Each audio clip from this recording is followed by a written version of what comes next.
من أكثر جماهيرية في العالم، برشلونة ولا ريال مدريد؟ صراحة. للأهلي المصري. نسينا المر ما نسيناش الحلو منكم.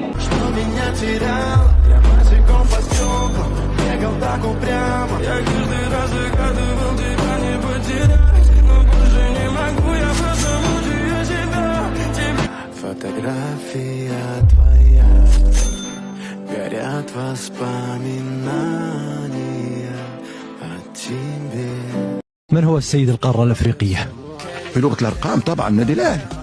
الكورة شنو هي؟ بطولات. أرقام ومنطق. الأهلي ولا لا؟ في عصام، في ذهن عصام. حاليا طبعا الأهلي، ومستقبلا هو الأهلي. الأهلي هو المؤسسة الوحيدة في إفريقيا اللي هو مؤسسة مش نادي. هو الأهلي عمل ايه؟ لا لا لا لا، انت بتهزر. والله الاهلي كسب. لا لا لا، بقول لك ايه، انت اكيد بتهزر. الاهلي كسب. زعلت؟ طب معلش، لا ما تقفش. طيب حاضر، طب هعمل عادي. مش عايزك تزعل، انا عايزك فاكر، انا عايزك رايق، انا عايزك هادي. ده في جد وزمزم.